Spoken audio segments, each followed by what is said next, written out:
before I started martial arts, I didn't know my potential. Yeah. I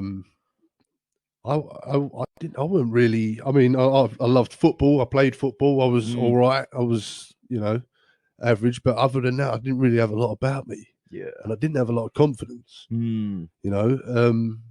mean, what it did for me was because when I'd go out to clubs and things like that, people being 6'5", but back then I was like a bean string bean. I was like, I'm still lanky, but I was really skinny. Minute. Yeah. And I was very self-conscious about it. And people would turn and look at you like, because of how tall I am. Target. But I just always had this straight away, this default position. As soon as I walk in a club or anywhere where there's a lot of people, just have this. Yeah. Straight away. It's like this little breath in. The big, the hood behind you, right? Just like, just like this little inhale. Neck into your ears. Yeah. And tense up. Yeah. Your shoulders are up. But when I started kickboxing, when I was 18 in 2008, I completely transformed because I went there I just wanted to do good. I just wanted to do as good as I could do. Yeah. And I didn't really care. Weren't really had any competition in mind or anything like that. But what I didn't take into consideration was all the other training involved. I just thought that you're going to learn how to fight, but like the push-ups on your fingers, like all like the squats, just like getting in the whole stance while they kick your legs and things like that. I started to pack on muscle, started to get stronger, and I started to think. I didn't think that I just, I was going to walk into a pub now and start, having it with people. No, but there was that tension had gone. On your side, yeah. That default position I mentioned about, you're walking somewhere and you take that little. Like that little inhale, and you're a bit tense, and you're a bit because that little inhale is like a signal from you that you're ready to fight, even though you don't want to. But you're like, oh, I hope no one fights me, but I'm ready to fight if it goes off. Whereas now you're just like, sup. Yeah, definitely, and that's where you learn what you're capable of, And I turned out to be, not bad, pretty good. Well, I think like one point. Well, the cool thing you said there was about how you're in a horse stance and they're kicking your legs and they're conditioning you, right? That's different from like you being in like a gym and like lifting weights, right? Because you're having people break you down because they know it builds you into a weapon, not a sculpture, not a statue, not an Adonis piece of art. Weapon, refined, efficient weapon. And having that about you as opposed to this like kind of, there's a difference between having a physical statement and having what I think martial arts give you a spiritual statement. You know what I mean? Like if people were to go like into like the fantasy realm of being like, what is this aura of this person?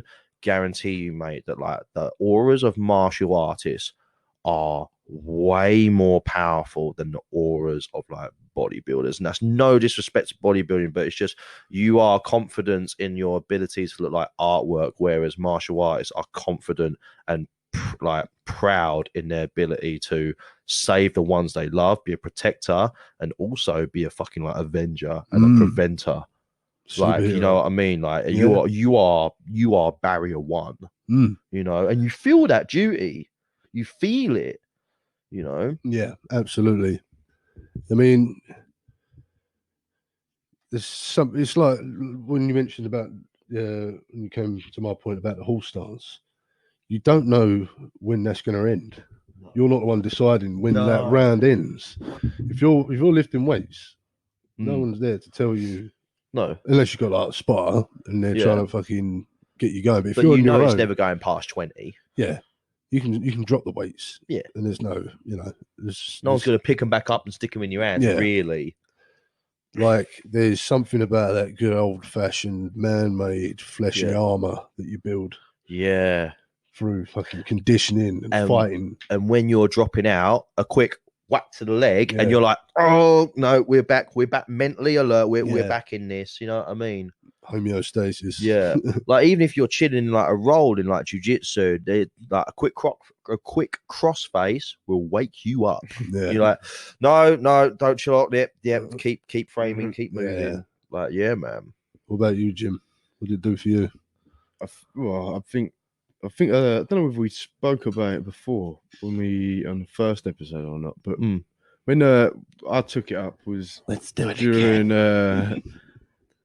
the coronavirus sort of times, like when it was like the first year, I think. Really? Yeah, and I got quite fat. Like I was just ordering and it was the first time. It was a bad time for mental health as well. Yeah, it was. Yeah, definitely. Through the floor, bro. And do you know what? There was yeah. So I think it was the first lockdown, and I was just ordering Uber Eats all the time. So like, I was on furlough, so I was just basically sitting down all day, couldn't go out, couldn't do nothing. Getting 8% of your paycheck not to go anywhere. Mate, that's what I'm saying. Just getting like my whole, like pretty near enough my whole paycheck, like in that way. 30 quid of takeaways a week. Yeah, and then beers, loads and loads of beers. Yeah, man. And I'm not a fat person at all. Like, but at this point, I actually did get a bit fat to the point where, like, I asked my mum, and even my mum, like, we would never say it usually. She would never say anything like that. And my mum was like, "Yeah, you have got a little bit like fat." And my belly was like starting to show. And I thought, "Oh my fucking!" Like, I just couldn't believe it. And then I started up with Alex, didn't I? Like, he's like fucking. He's experienced, like proper experience, like I started up with him, and then automatically I just knew like how unfit I was at that point, because like we got there and it was quite hot, wasn't it? It was like summer in the gym, wasn't it? And then it was really, really hot. It wasn't built for a gym. It was like fucking, it was like a greenhouse, literally. It was like a greenhouse. Yeah, and like it was like we was doing like the first, like, just when you don't grapple and you don't know how to do it efficiently or whatever, you don't know how hard it is until you've done it like for like 5 sets of like a few minutes or something like that. And then like I'd be sick. That was it. I couldn't even complete the session. So I'd be sick. And afterwards, like I thought to myself, right, I've really got to knuckle down there. And I joined Havering. Yeah. And then like I've just not looked back really. Like it's changed like my body. Like my body feels different. Like completely. Like Watch the full episode for free over on Spotify.